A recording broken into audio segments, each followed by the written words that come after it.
Got it.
Well,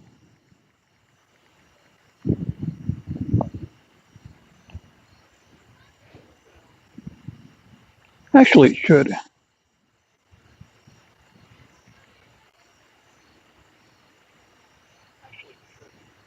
Okay, so I'm just sharing out the linkages real quick.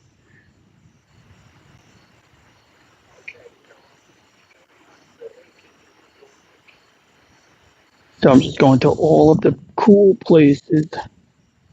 The only reason I'm running the video is so that I can see the chat on my other device. So I've opened up the video on my other device. I'm deleting the link just shared.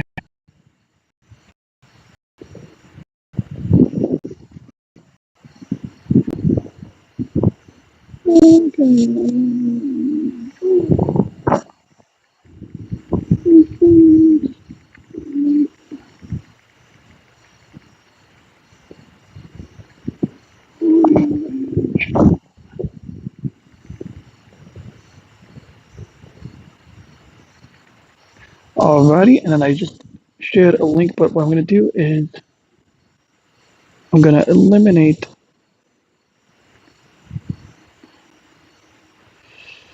How the hell do I do that? I want to eliminate the fucking picture.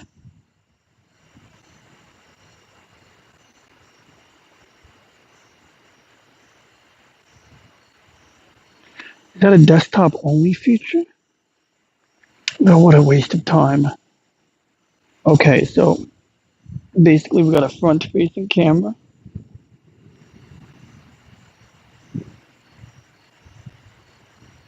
And we're going to ride the bike in a moment.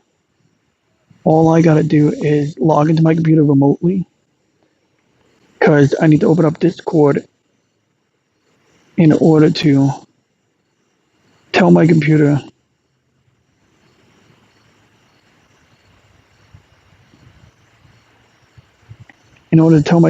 that I don't want to have the thumbnail image on all of the Discord links because a friend just shared a link to a video and I don't want to have my video just blocking people's ability to see it. Oh my gosh. Don't tell me I don't have control over this computer. Oh my god, this is just so brutal. I used Steam Remote Play earlier today, and apparently I don't have control over the desktop computer that I normally use because it locked up. Like, so weird. So Steam Remote Play is something that I was going to do a video about today. And I might still do it, but before I... Oh my god. Yeah, this is how it always goes when I'm preparing for these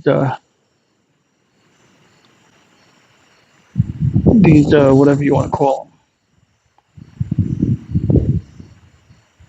I'll go to people's Discord servers, and there we go. Yeah, I just wanted to delete the embedded link so that it doesn't like block the view on a video that a friend works on. It's a very hard on. That's funny.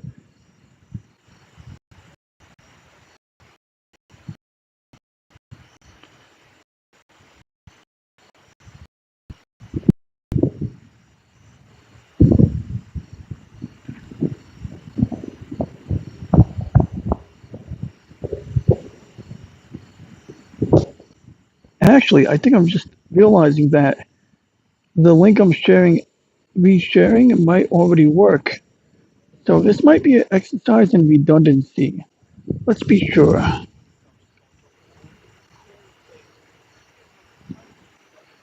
Testing 1 2, testing 1 2.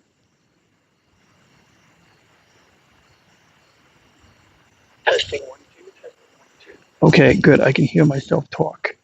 So now I just have to tape my phone, my primary phone, I'm taping it. So the idea is that I run this video at like 144p. Personally, I don't even want to run the video, but I don't think I can set my device to keep the screen awake for more than 10 minutes. And the only other issue is that I don't think I can see the video box. Oh wait, there we go. So that's the whole point of taping the phone to itself. So I'm taping the phone to my bike so that I can see the chat box. There we go. That looks good.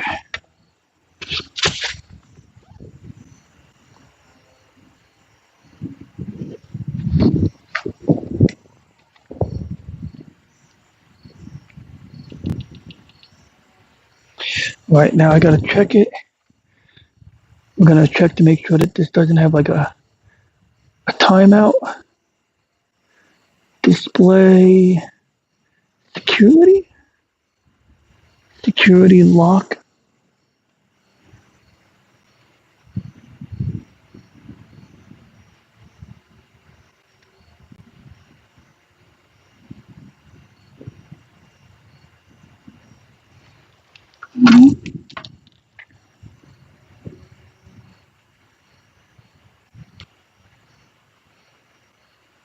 All right, I'm just making sure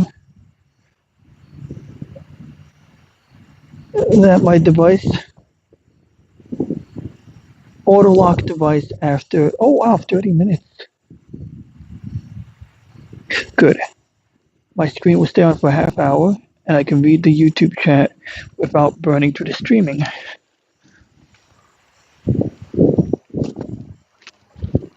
Okay. So I'm gonna go do adventure right now, and in all likelihood, my webcam should be in portrait mode.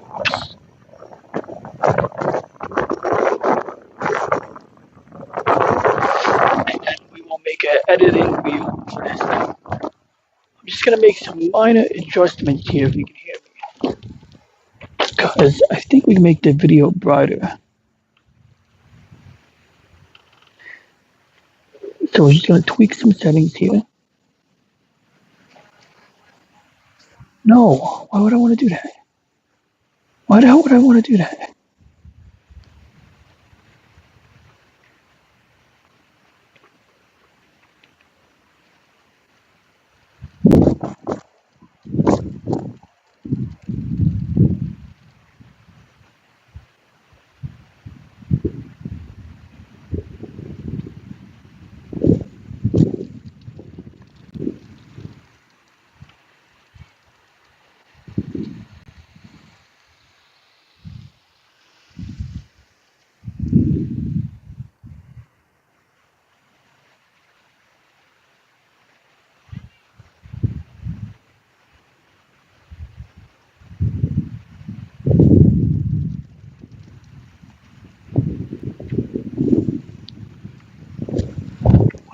like would have to do is have the ability to brighten this up a lot. There we go. Okay, already looking brighter.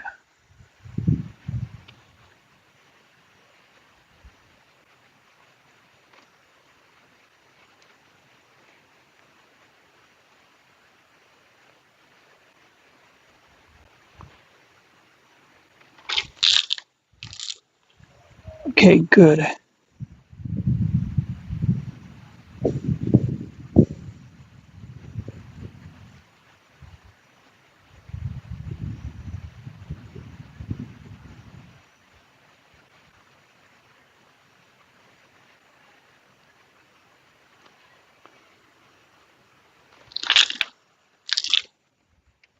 Okay, I think that looks pretty good. Whoops. Now we're going into like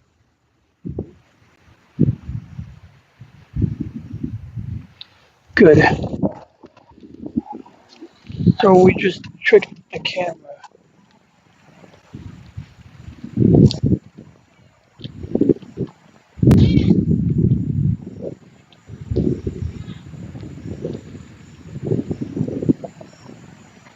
It's about as good as. Oh no no no no. That's not. Damn it, ruined it.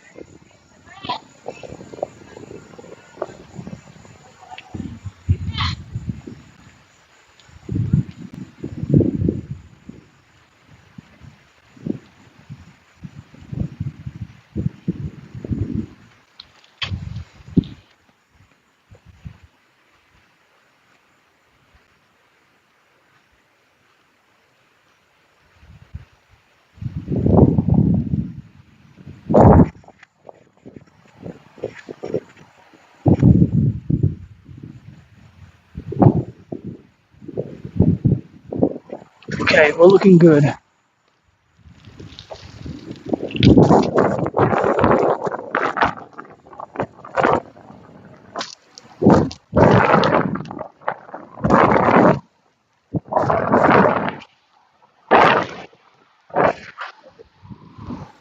Ooh, the moon looks beautiful tonight. All right, so we are using. Uh,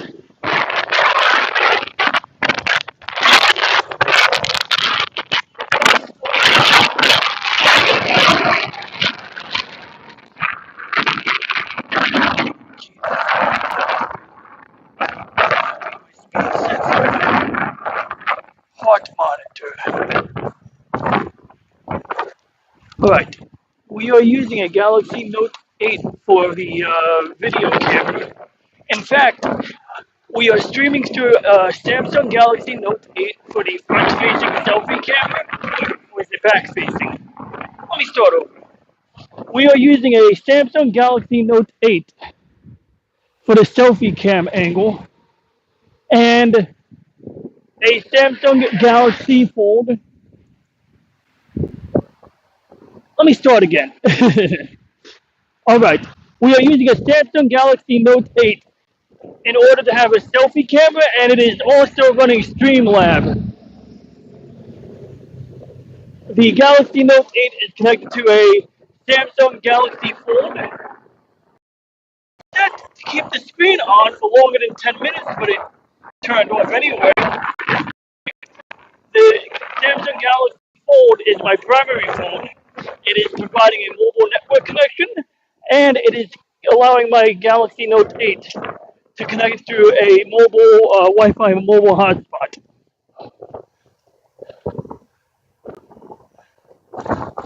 I could simply put a SIM card in my Galaxy Note 8, yes, but I don't feel like doing that. And so we have it connected through the other phone, yes. I would be using the Galaxy Fold right now, but sometimes the audio just doesn't want to work because we are using a Bluetooth headset for the audio, a very good Bluetooth headset. These Bluetooth headphones cost me $80 and are equipped with very, very good noise cancellation. That is, they are capable of doing a pretty pretty good job of dealing with wind noise when you're jogging or biking.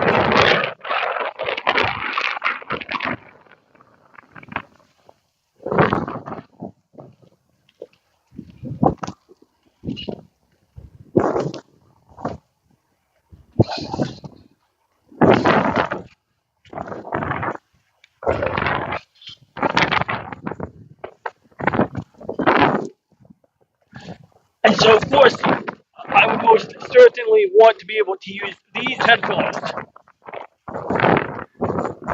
when streaming, since the microphone on the phone is, on my handlebars. Being that the phone is mounted to my handlebars, it may not pick up my voice as well as something that is attached to my head.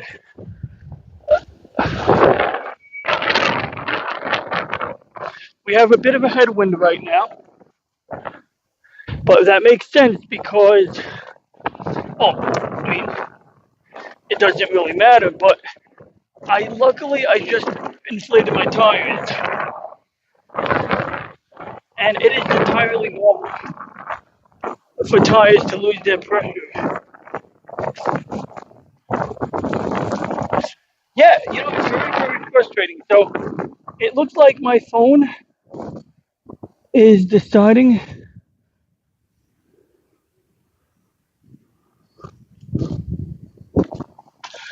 that it doesn't want to keep the screen on unless I play the YouTube video, which kind of sucks. So this is why I probably should just put my SIM card into my, streaming phone. Because if I put the SIM card into my streaming phone, well, actually, so this has been complicated. The process of streaming from a mobile phone has been an ongoing, complicated process. And that's because no matter how I stack it, I need two phones if I want to use an external camera. If I don't use an external camera, things become vastly simpler. I've done it before where I attached the phone to my bike at just the right angle, and I used the front-facing camera, which is the back side camera, really. So without using a selfie camera, I was still able to ride my bike, talk through my Bluetooth headset, and have a good time. And honestly, the picture is very good the camera is very good on this. But it's a matter of principle. I be able to have a selfie cam and a front-facing webcam at the same time. And whether it be a webcam or something else, whatever it is. And unfortunately, you can't just plug a webcam into a phone. You can't just take any USB webcam, plug it in, and expect it to work. I mean, they don't even have an OBS. There is no OBS for Android. The closest thing to OBS is Streamlab, and it's pretty good. It's pretty good. Excuse the overexposure. I goosed up the brightness a lot.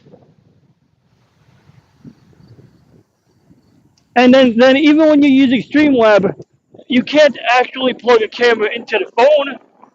Now, that would be too simple. No. Heaven forbid you just plug a camera in.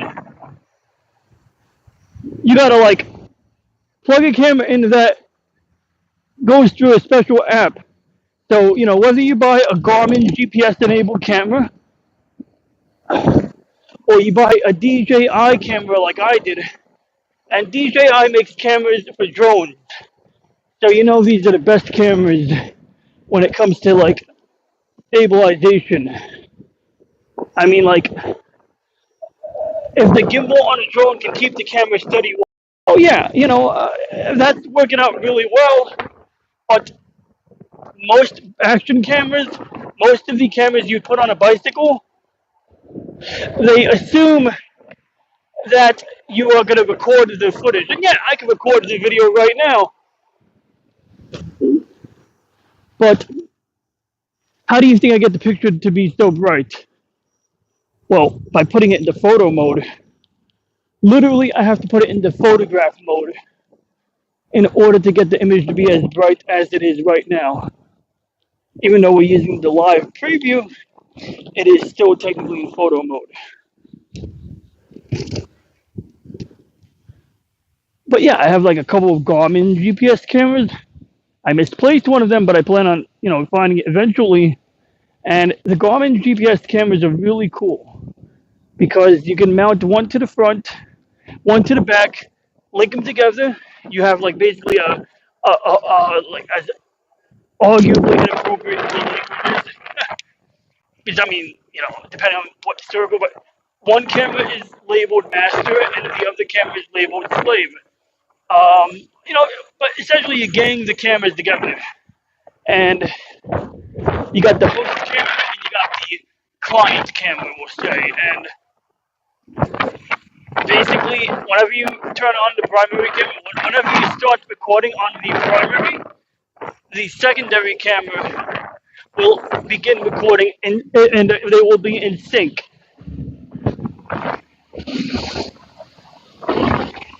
And when you import the footage into the Garmin video editing software, although there are other options, it will, basically show you the footage together, and you can fast forward and rewind and scrub through the footage while looking at both the front and rear view at the same exact time. And so this enables you, for example, to like make a video where you essentially can like have maybe like a simulated rear view mirror in one corner, or if something exciting happens while you're driving past someone, you can switch from the front to the rear angle in full screen to show that. In fact, like when Jason Momoa had his car accident, that's pretty much what happened. Like a guy had a camera on his bike. He was probably wearing a helmet cam. I don't remember exactly. Got to look it up. But he could have very well been wearing a helmet cam that had a front and rear facing element. But it's the same concept.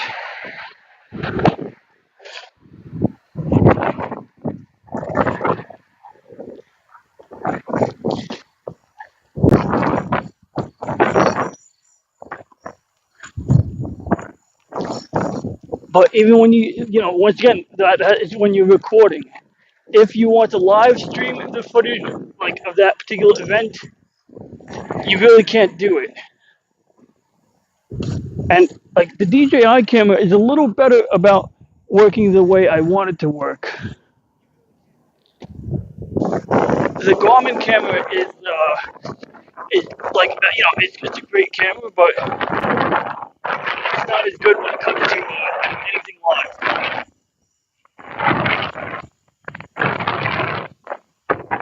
And it's not designed to work. And worst of all, Garmin makes their camera products. They're still well-reviewed cameras. They just don't make them anymore. So in order to buy accessories for the camera, like I had to buy like a mounting sled so that I could mount it to the back of my bike and mount it to my handlebars. If I didn't look carefully, if I didn't find a good aftermarket, kit, and even then, like I still had to pay like $40-50. I paid out of the ass for the mounting sled. Just for the sled that mounts the camera to the bike. I just got bushwhacked. To be bushwhacked is when you ride your bike and your face slaps into a tree.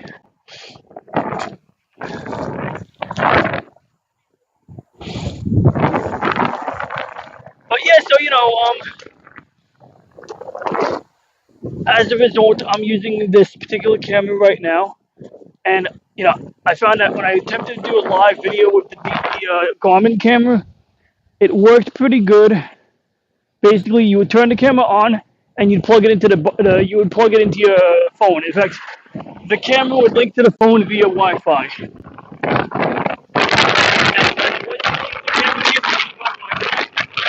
would open up an app called Garmin Verb or something like that. The camera is called a Verb Elite. And Garmin Camera app is a control camera from your phone. You get a live preview on your phone screen, and you can take pictures or record video. And the video would, I think, get stored to the SD card. I'm pretty sure I didn't send it to the phone, but I don't remember. But I think you can like sync it. I think you can download the video from the camera. Not really sure. Some like, for example, like that's the feature of the DJI camera. You can do a live preview from the camera on your, you have a camera plugged into your phone, and you can do a live preview on your phone. And then if you take any video and you store it on the phone, on the camera, on the camera's own SD card, you can then import that video to your phone so that you can share it on social media. So that's something, it's not live, but it's close enough.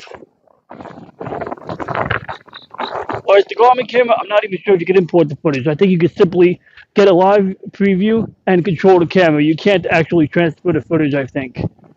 So it's close enough. Like, they never really updated the functionality because they stopped making the product.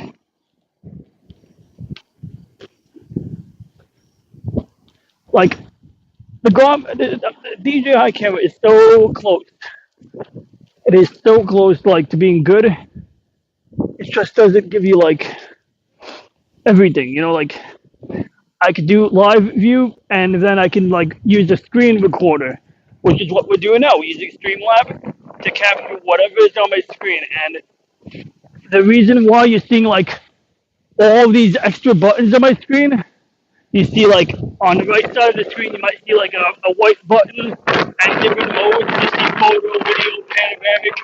On the left side, you got a timer, a home button, a M for manual mode.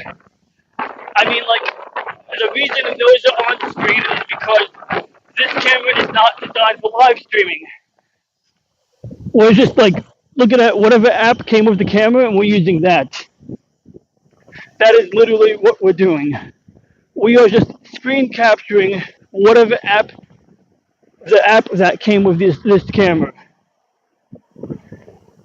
It works, but the ideal option would be to have like a way to like send the video signal straight from the camera to Streamlab. If there was a way to send the video from the camera straight to Streamlab with no extra crap on the screen, where I could customize it, that would be good. The Streamlab app is really good. Like, other than that, it's not Streamlab's fault that you can't do that. It's a bigger problem with the whole Android ecosystem. But the actual Streamlab app, it kind of works like OBS. Like, you can like tell it, okay, capture my screen, and then you visualize it. And you can like shuffle it to the left, shuffle it to the right.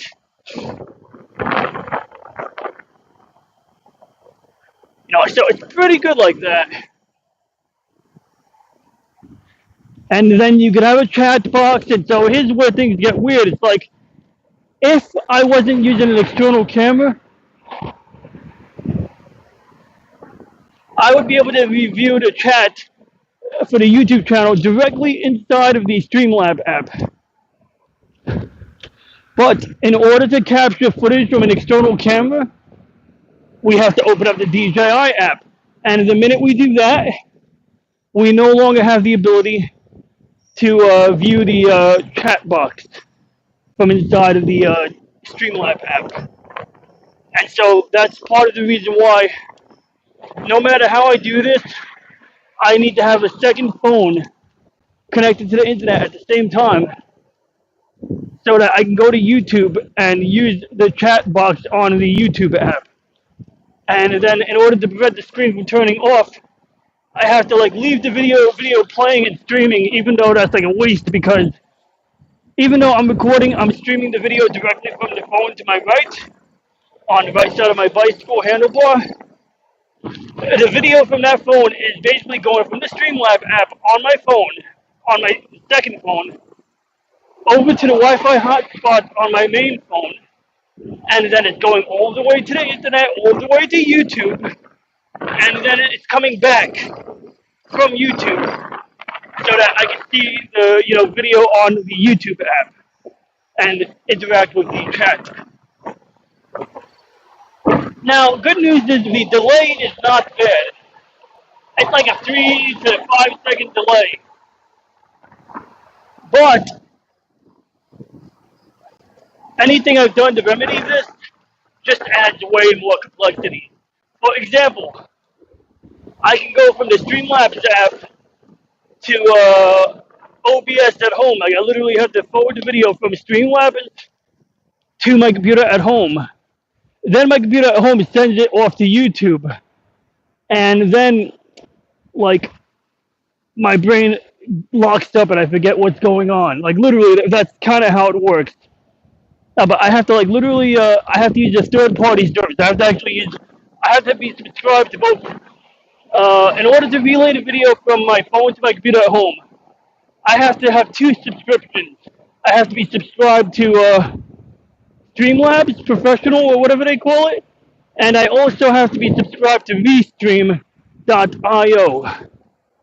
And then between those 2 services, I can like pretty much do what I need to do. But because we're going like from 2 separate apps before it even gets to YouTube, there's like a long delay. It's like it might be like up to a minute. Now 30 seconds is annoying, but not that bad. But a 1 minute delay can be kind of brutal.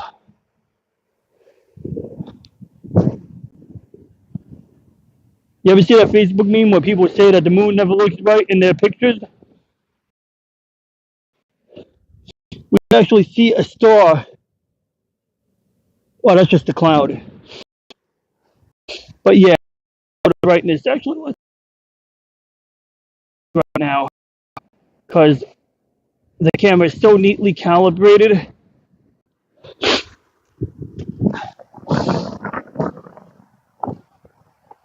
I used to go to the public library here. Whoops, my camera's not pointing in the right direction. Yeah, this is the public library I used to go to in the 1990s. Back in the 90s, this place looked kind of new. I mean, look at that architecture. Right? Look, you can imagine in the 1990s how new. In fact, it still looks like a library. Oh no, it's just books under someone's desk. Honestly, is it still a library? It is. So apparently, this might still be a library. I gotta go here one day. I bet I can meet girls here. Yeah, as like instead of thinking academics, I'm thinking, oh, I can meet girls at the library. But this is great. Back here, they got like a lion. That's how you know it's the New York Public Library. But yo, they got a freaking library. It's probably more oriented towards multimedia. I remember a Reddit post where somebody was saying like, you should know, or today I learned that the public library offers way more stuff than just books. And it's true, like, you can go to a library and, like, rent out stuff. You can, like, probably borrow a laptop if you need one. You can definitely borrow, like, all kinds of, like, multimedia stuff. It's not just books anymore. I mean, even when I was a kid, I remember discovering that you could rent videotapes at the library. I mean, not even rent, you could borrow them for free.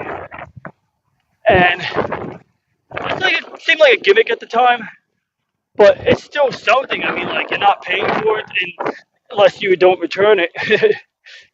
And we generally always return our books. In fact, yeah, my family always returned our books. The only time we had an issue with the library was when the barcode scanner didn't work, or the person scanning the book did like a half-assed job and it didn't beep. And so they were like calling me, oh, this book. And like, what can we do?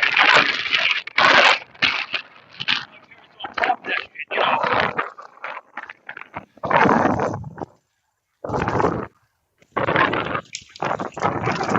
Back then they used like a light pen or a laser pen. Basically like an optical scanner. Had like a little tiny lens on the front of a pen with a wire coming out of it. And they would just like, you know, wave the tip of this lens over the barcode and it would beep. But if it didn't beep or beeped in a different way, it could indicate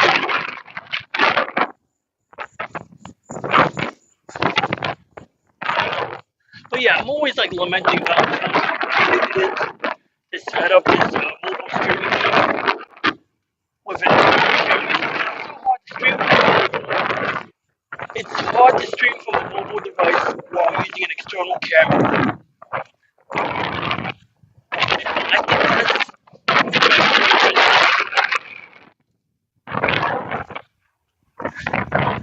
And so, moving on, I'll tell you a story about how I started this whole bike.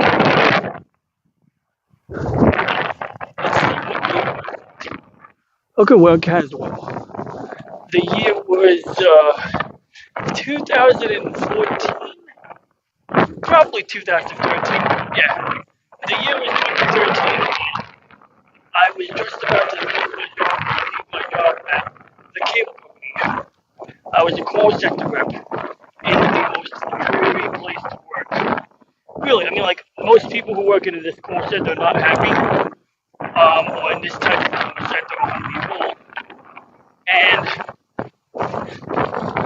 in general, it's like the statistics show that this type of call center has a very high turnover rate. You know, you get people coming. The turnover rate is so high that if you get fired, you can get rehired within a couple of years. So, like, that's a pretty good job. Most people say fuck it,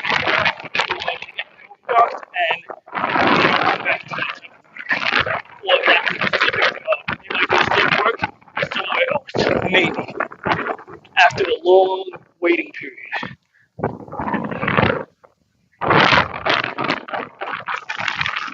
So, it's a very funny story how that job ended, but I'll save that for another day.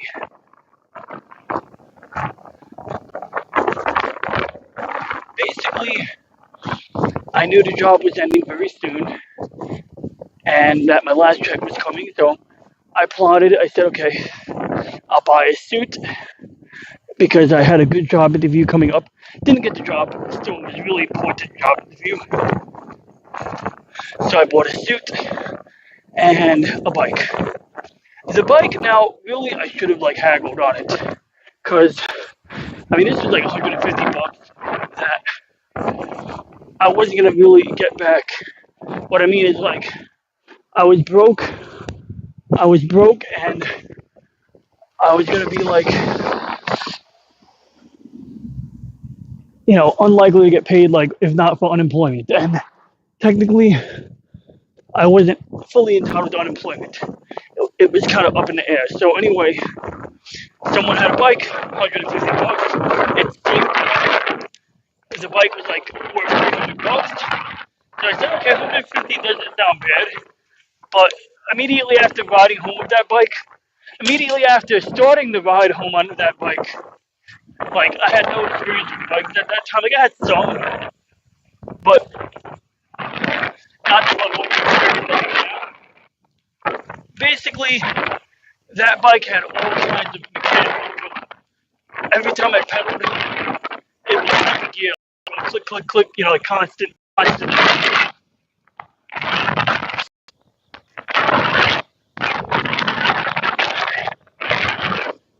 that was number one. It was just, and it would basically shift to the next gear. I would start pedaling, and the minute it was under any amount of load, it would do the thing it would do when you're trying to change gears. Except for that, I wasn't trying to change gears. And so some of that required minor adjustments. And between cleaning the bike, lubricating the bike, and adjusting the shifter cables, I did get slightly more reliable performance out of it for a short while. But because I was between work by this point in time, and I had a lot of free time, I did not want to stay home and get stir crazy. Love my mom, rest in peace. But there's only so much time you can spend at home while you're between work. I didn't want to get nagged to death. I mean, she was cool, but still, like, if I spent more time than I should, I was liable to getting nagged to death, and you say something you don't want to say, and then make relations really bad. It's sort of like I had this old guy at my job one time. When I worked at Best Buy, and he said that he went to work at Best Buy because if he stayed home while retired, he would have been divorced. I'm sure he's partially joking. He probably needed the money, or could use it. Probably appreciated having a little more money in his bank, especially if you're living on Social Security.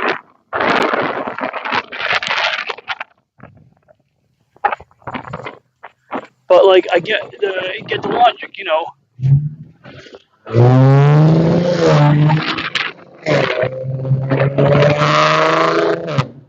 Man, that's like a stupid ass exhaust pipe.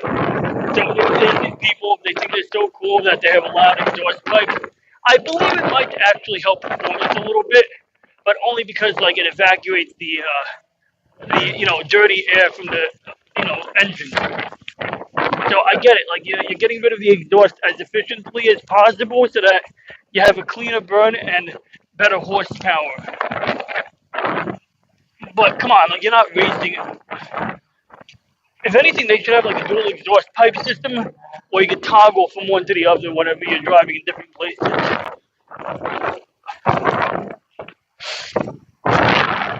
Or somebody should invent an exhaust pipe that does the same thing but not noisy, not as lousy. So anyway,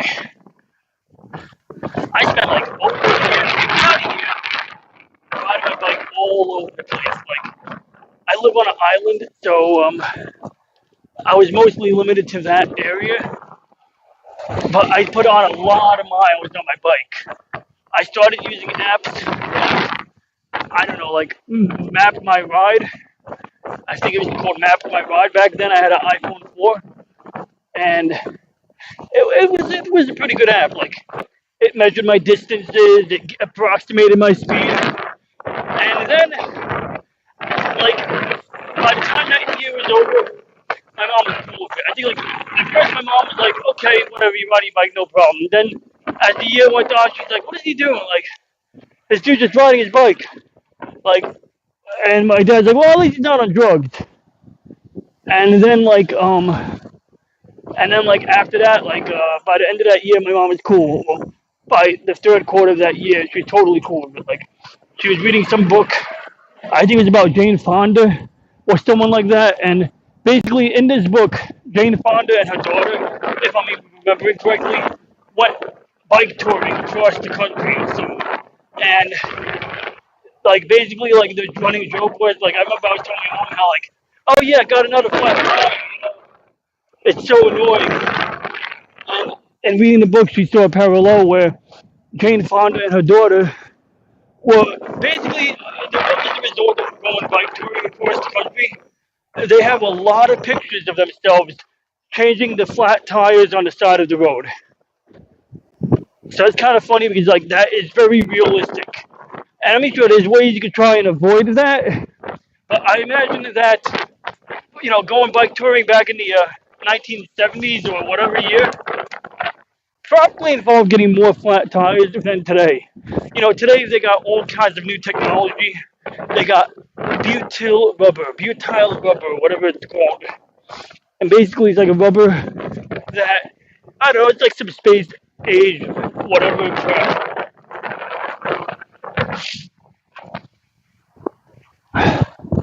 They have gator skin tires. Gator skin is like basically an anti-puncture, puncture-resistant tire, and they're supposed to have very good like traction and all of that stuff. Because one of the problems is that if you have a tire that is puncture-resistant, it might not have very good traction.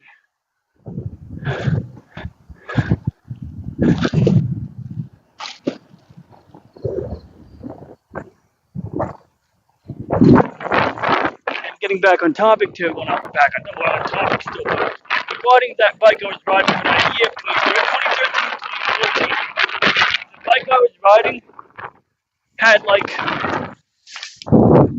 I said, it had a messed up gear mechanism that I temporarily fixed, but it constantly needed maintenance. but it also had a heavy ass frame. So it was a mongoose, and I go, oh, a mongoose is a good bike because the name sounded familiar. But actually, even at the $300 price tag, it wasn't that great of a bike. If anything, it was expensive because they used more material, not because it was a better bike. And it looked cool. Like it had a very thick frame. So let's just say you're not liable to break the frame. The frame itself will not break. But the aluminum alloy that was being used probably had a high amount of steel in it. In fact, chances are if you put a magnet up to that frame, it would probably stick. So it was probably like a steel and aluminum alloy. Crazy shit like that. It had a shock absorber. It had a front suspension and a rear suspension. So there was like a shock absorber spring in the middle of the frame. But it was one of those gimmicks where like you would test it out by purposely ramming into bumps to see if you could feel it, suppressing the shock. And it would help, but it would only get you so far before like your ass is gonna hurt regardless. The front suspension was a total joke. Although it probably did help me a couple of times. The front suspension was what they call, it's got elastomer slugs in it. It's got like basically got a spring and elastomer lugs. Basically like these rubbery things that help to dampen the impact. So the idea of a shock absorber or a whole entire suspension is that the spring helps to give you some bouncy action to help dampen the impact or to help absorb the impact, I should say. But the problem is, if you didn't have anything else in there, if all you had was a pair of springs, you'd be constantly bouncing.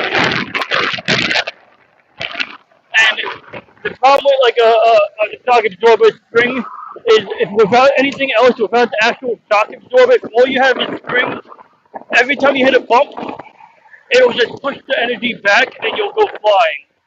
It'll absorb the bump and then it'll push you off the ground. So that would kind of defeat the purpose. So part of the shock absorber will go for spring and something to slow it down, something so that when you take the compression force, the compression is basically being taken up by the spring and a little bit by the shock absorber. But the really important thing is that when the spring returns back to its normal shape, it does not do it too quickly. If you get some compression on your shock absorbers and you get compression on your springs, if your suspension gets compressed and it returns to its normal shape too quickly, that's not really helpful. So in theory, actually the elastomer slugs, these little rubbery things, did help with that. But there's a guy on YouTube, this old guy named Terrence Pop, and like what he does is like him and his friend will do these videos, and whenever they say the word but, what about this? The guy will say but, and it shows some girl's butt in leggings or something, or yoga pants, and that it'll just be like a 3-second thing. They'll be like, but it's really funny, Let's just say in the middle of November, don't watch it. Nah, I'm kidding, that's terrible. Good thing nobody's watching, huh? I cannot believe nobody's watching me. I mean, like, unless there's a problem with the chat, which there might be, because, like, I've had this problem where, like, I sometimes can't see the chat, or the chat doesn't update. But, yeah, it looks like nobody's really watching. What a shame, Why ain't nobody watching? I gotta find out why nobody watches these, like, streams. If I should schedule them, maybe? Or make it a regular weekly occurrence at a specific time, like Loki was saying. So this morning I was watching Loki's Mornings of Mischief.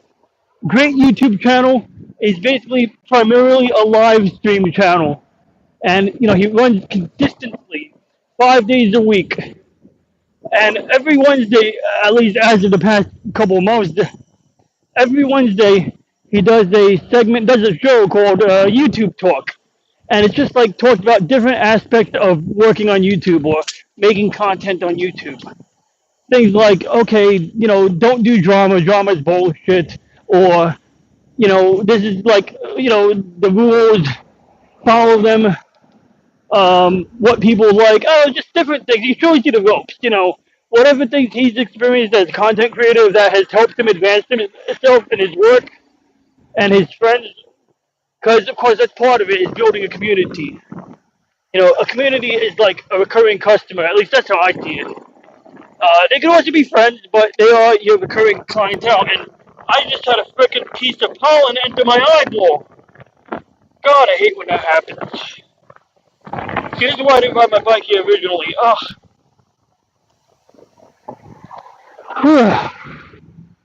Ugh. Yeah, I'll pull over somewhere. I like to pull over by the pull-up bar. Maybe squeeze in some pull-ups. Oh, marón. Ay, caramba. So this is really cool, though. Yeah, so anyway, I'm sorry, I went off topic. Every Wednesday, Loki does YouTube talk, and he shows you the ropes, goes over like the do's and don'ts, and just answers questions or what have you. But usually every week he'll cover a topic or some aspect of YouTube content creation.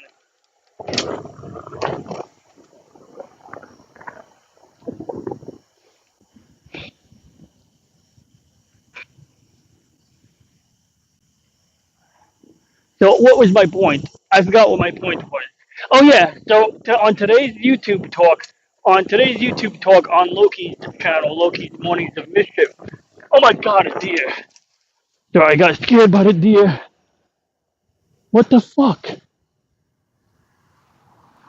Yo, that is creepy.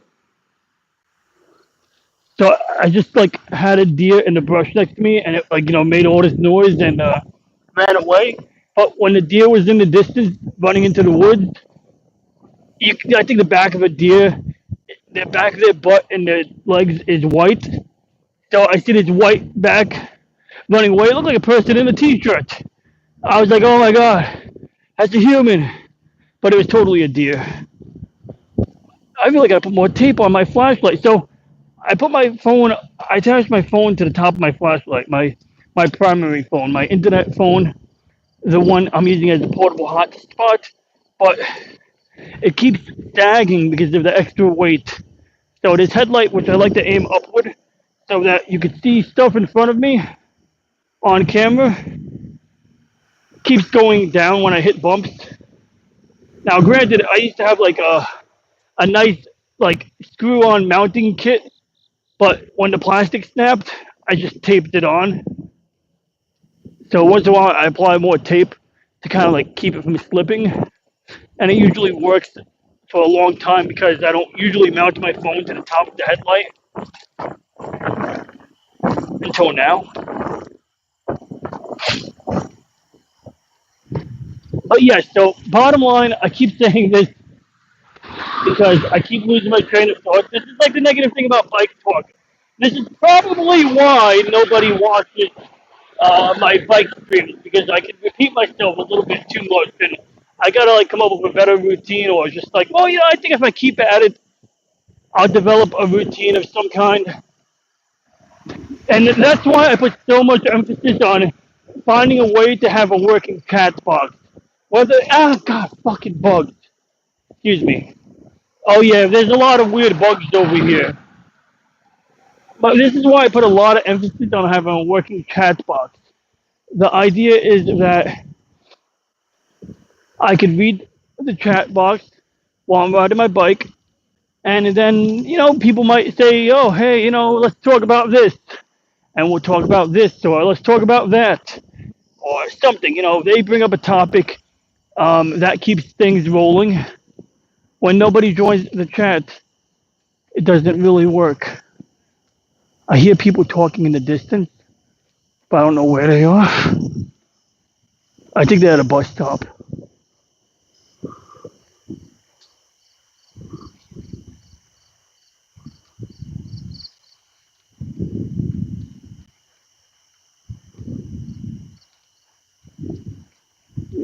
But yeah, my point is that earlier today,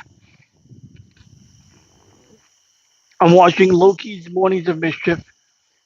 His Wednesday show is called YouTube Talk, where he shows you the ropes or shows prospective content creators the ropes on how to become a more successful YouTube producer. And basically, the lesson today was be consistent. Upload or do this stream you're doing at the same time every day.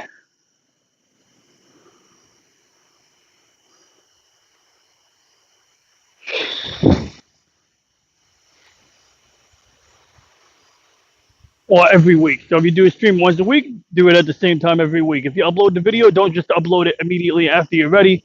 Schedule it at the same time every time you do your regular upload.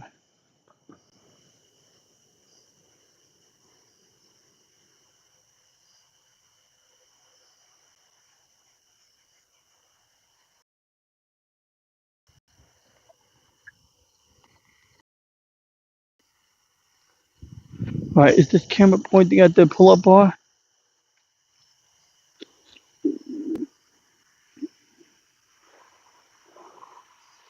Whew.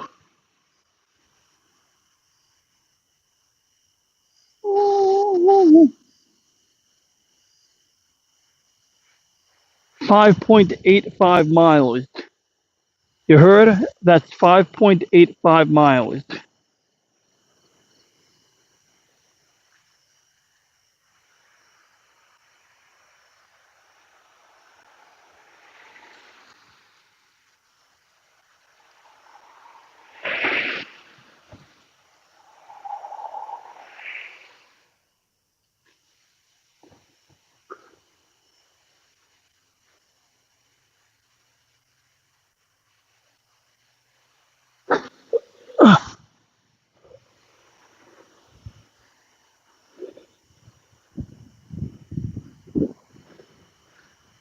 I put on a little weight, and it seems that after putting on a little weight, I could basically do like 4 pull-ups in a row with, out dying. And I could do like 4 sets.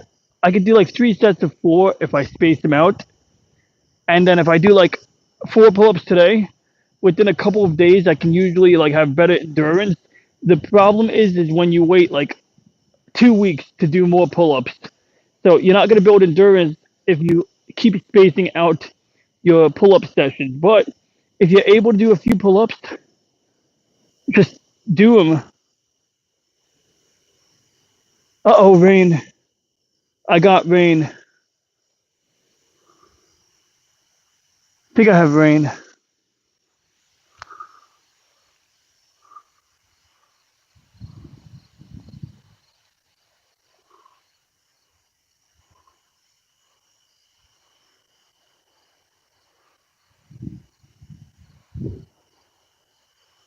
Huh.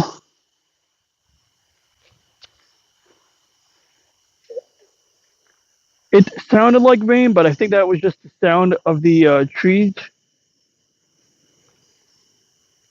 So what's really cool is my camera is at 24%.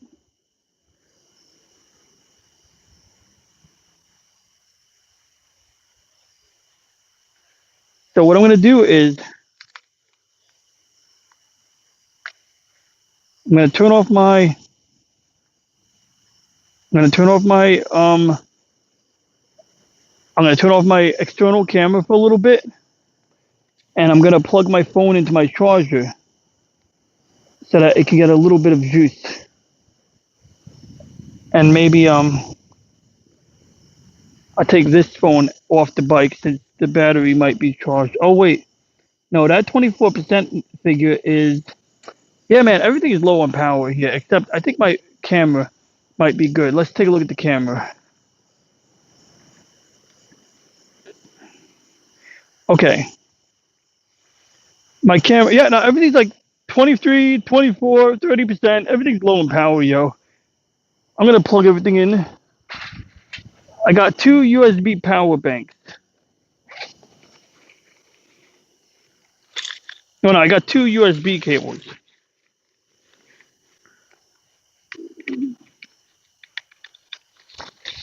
I have three USB cables.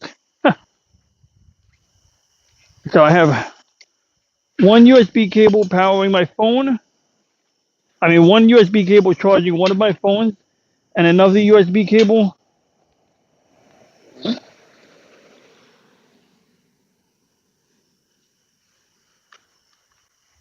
charging my camera.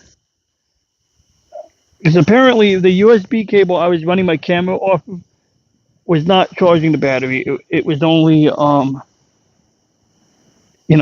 running data between the phone and the camera, which is fine. It's mainly what I needed to do.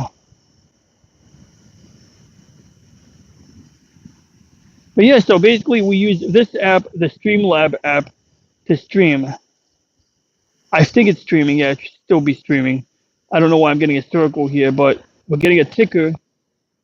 We're getting details. We're going to update details if we want. And then what we do is we plug the DJI camera into the phone, and we go and we keep it open, and then we get a live preview from the external camera, the DJI camera. And because of the way that Streamlabs for Android works, it's already been set up. But I'll show you again. We go to this menu. We go to Editor. And basically, you have a box over here. This is my selfie camera, the one built into my phone. This will be the chat box that you could see while watching the video if anybody, sent messages. Or if I was keeping the app open, if I was keeping Streamlab open, I would be able to see the chat messages pop up on my screen. And then this is my screen sharing. So I could resize it if I want. I could rearrange it. But I let it overlap because I don't think we're missing out on a lot of screen real estate. We could probably shuffle it a little bit like that because chances are most of what you see here are the buttons, but on the right side, overlapping with the camera panel. That little overlap is basically the buttons inside the app. There's going to be like the record button, which you can't see right now because, it's not connected to my camera, but you get the idea. So this is like kind of like OBS, really. So I really do like what this is doing. It's just that when you go to layers, you cannot add a camera here. Like you can add, you got option one is add a theme, add a camera, add a widget. So we have a widget. That widget is the chat box. And then near the bottom, it says add share screen, add a share screen, add a stream label.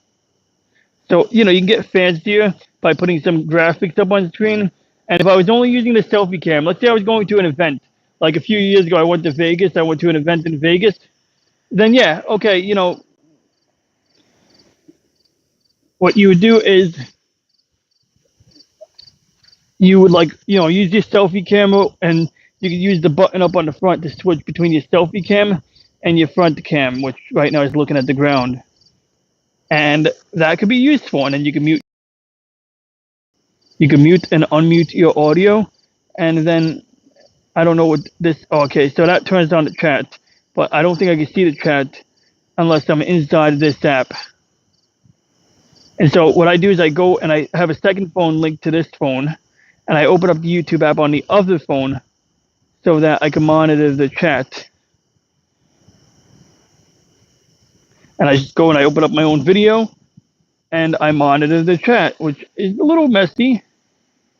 Let's see if anybody cool is streaming.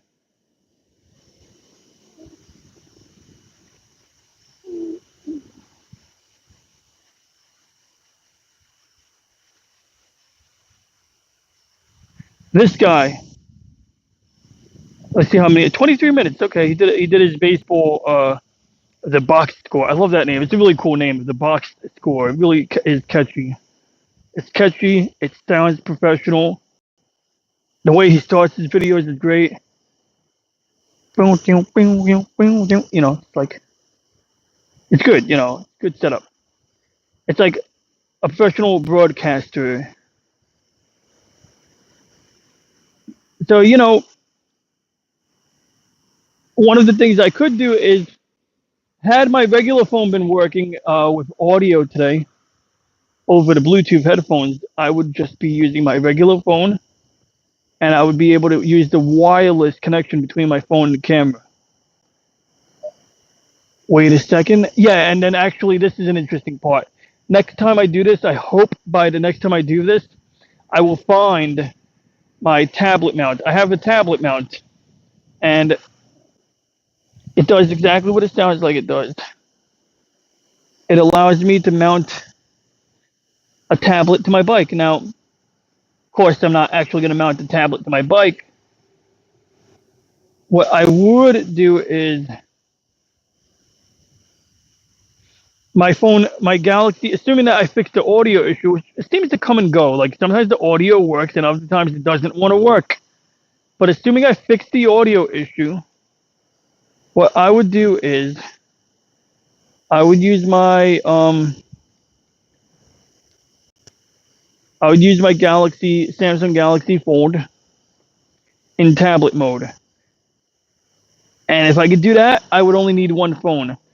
By using the Samsung Galaxy Fold in tablet mode, I can use multi-windowed apps. I can have like 2 to 5 apps open simultaneously. That would solve a lot of trouble. Unfortunately, I couldn't find a tablet holder, and even if I did find it, there's a chance the audio would have given me a hard time. Granted, maybe rebooting the phone would have solved it. That is possible. I didn't really, try too hard. I mean, I just wanted this to work so I could go riding. I'm gonna do more pull-ups.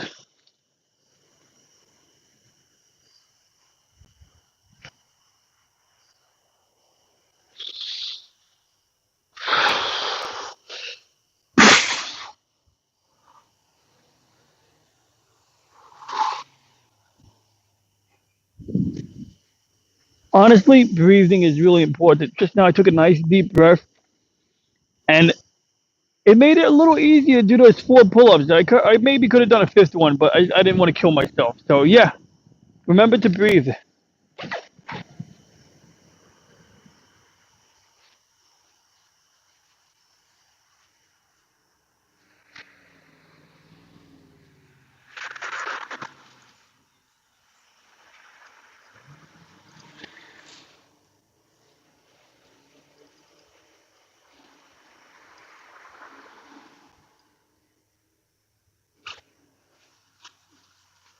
When I stream video from my bike, I'm constantly like, or when I do anything on my bike, I'm constantly trying to choose between carrying an extra battery device, an extra power bank, or saving on my weight. You got to strike a balance between weight and capabilities. And by carrying less stuff, the bike is lighter, but you may be missing something you need. By carrying an extra power bank, if you don't use it, you end up carrying extra weight for no reason.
Oh,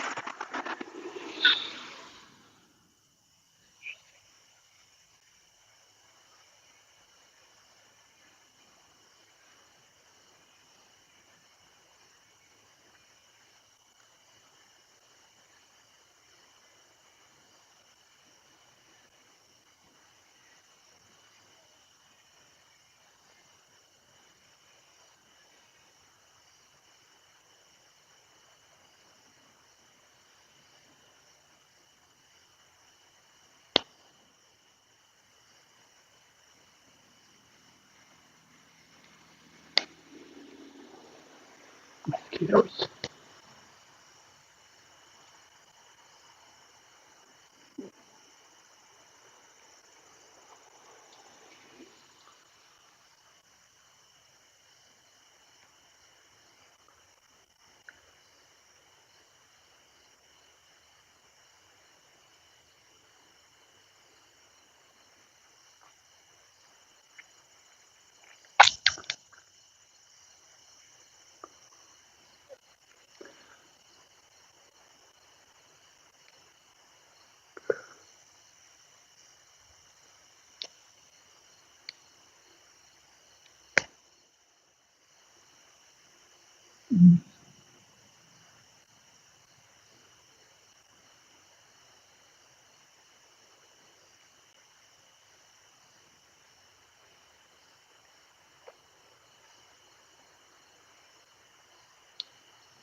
Mm.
Yeah, I think that's that one.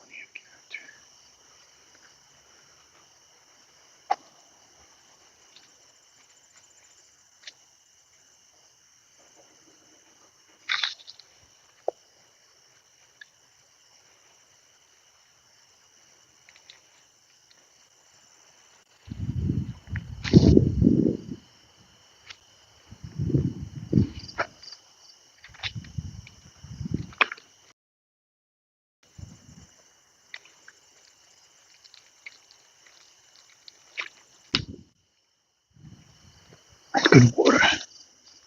All right. Let's see. I'm gonna try to watch YouTube while I stream.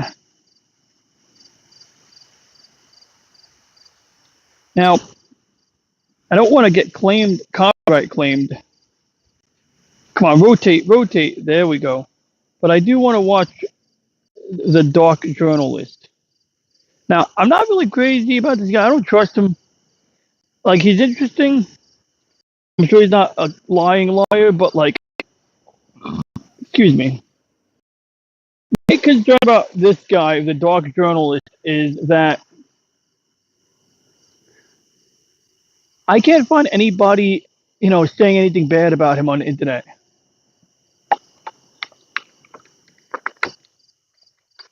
I'm not sure if that's because he's not popular enough or if it's because there's nothing really, meritoriously negative to say about the guy.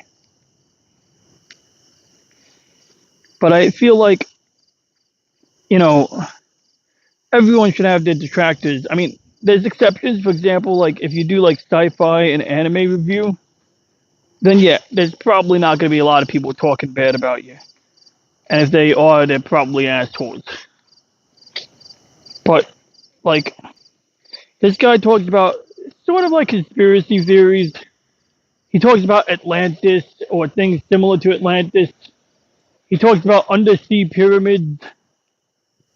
He claims stuff like that people who work for companies that do underwater surveying are required to sign non-disclosure agreements to the effect of if they see any underwater pyramid, they're not allowed to disclose it. And I mean, like maybe, yeah, sure, but it's like show me show me one of these non-disclosure agreements.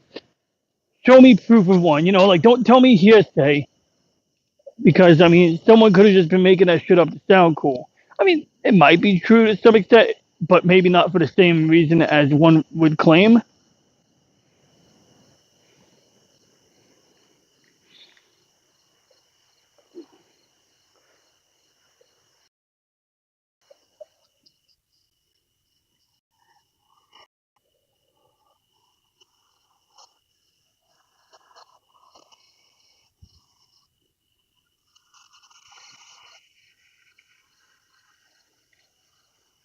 Now, good. I got the quality set to 144p.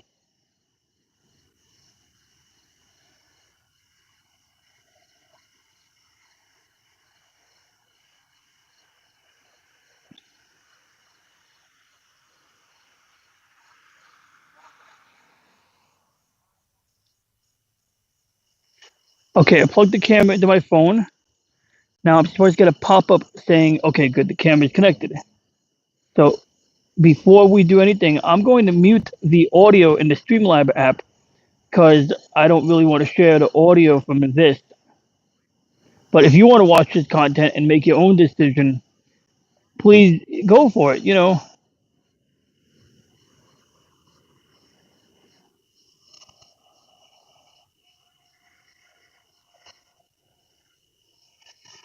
Okay, it looks like I'm only recording Bluetooth and I'm not recording internal audio.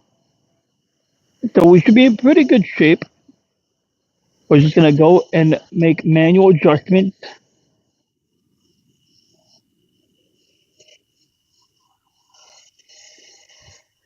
Okay, I think we're in good shape. I just got to turn on my headlight.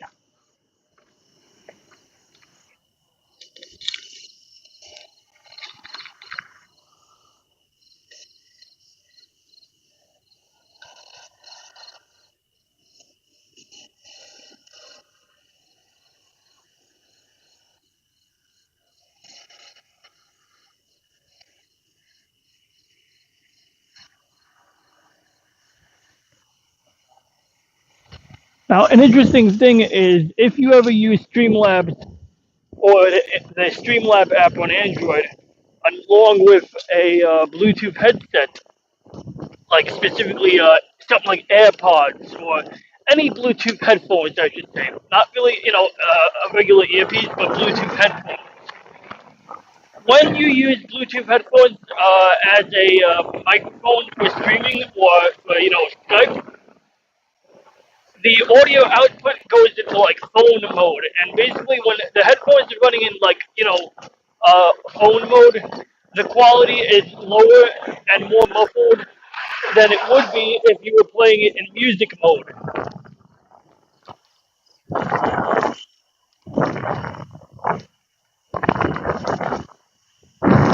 Oh, I gotta start my watch.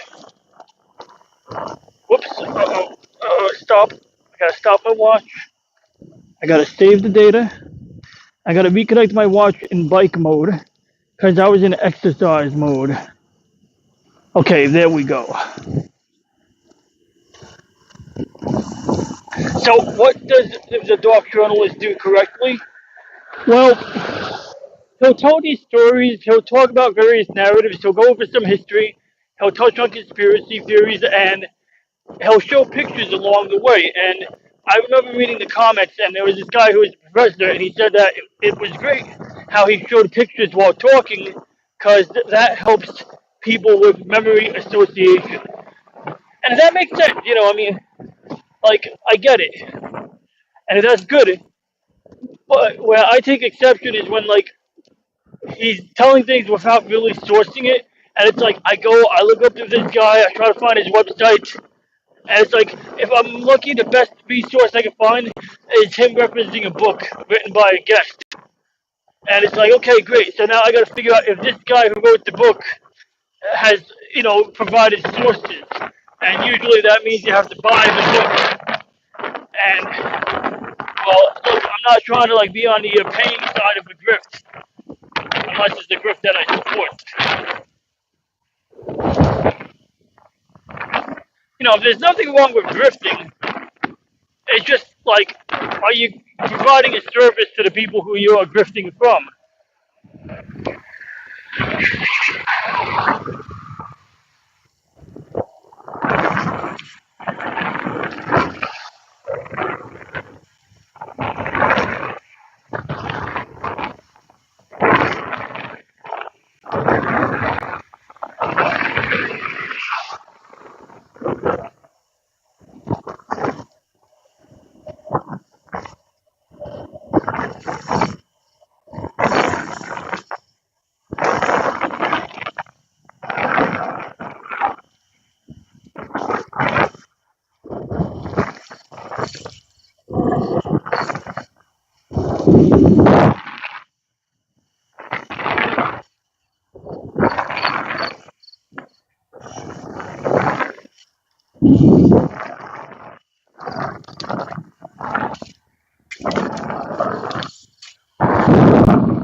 But yeah, like, I would like, if I saw more contrarian sources regarding the Dark Journalist, I wouldn't necessarily agree with them. I might, but it's like when I can't find any, for some reason that increases my doubt. Because when somebody's on the money, they'll usually have a lot of detractors. Sometimes when somebody's not on the money, sometimes when a person is wrong, sometimes when they're lying, they'll have a lot of detractors, rightfully so.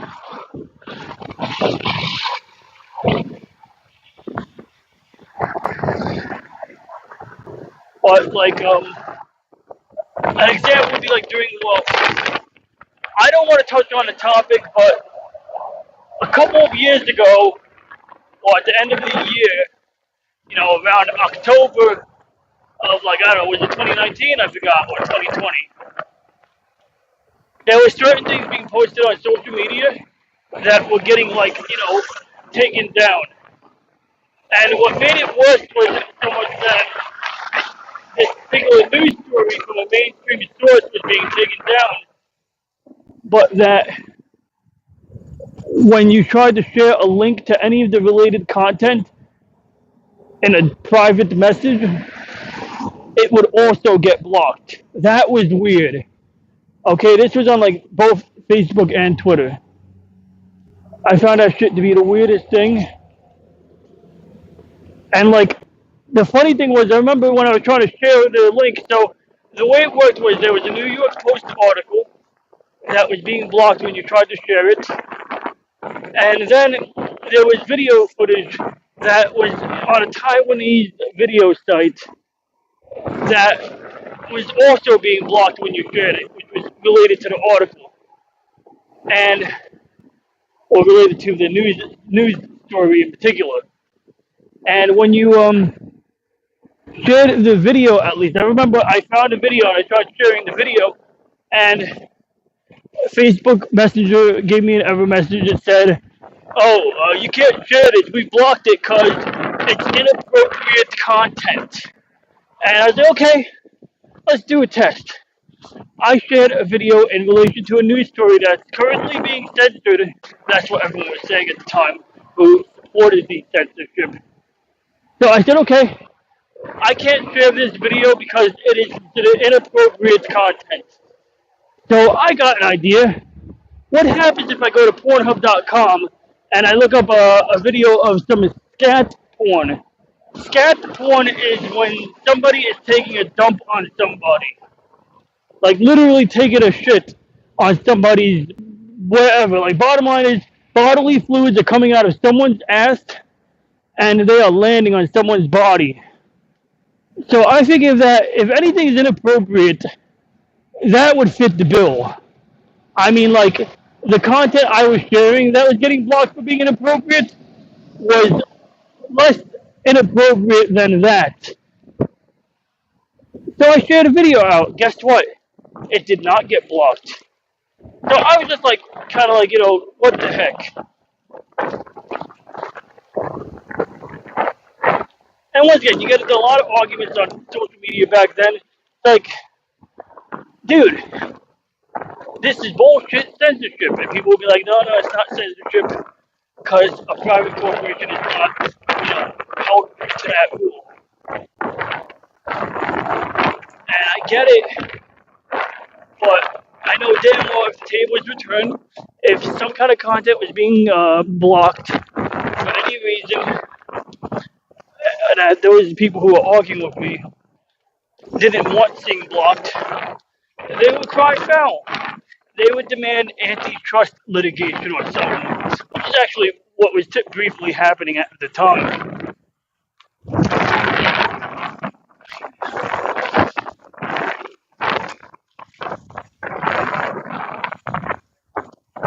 So, in conclusion, that was an interesting time in our history, and I think people need to be reminded of it, and they need not forget it. And for anybody who remembers it, I at least try to remind them how severe it was and how strong the double standard was. That is like what is really important to me. I'm glad I didn't try to use my telescope tonight. We had like partly cloudy night. I had a partly cloudy night. At different times, the clouds abated, but now it's pretty cloudy. So, maybe tomorrow night the weather will be clear and I'll have an opportunity to use my telescope. In conclusion, I shall conclude this now.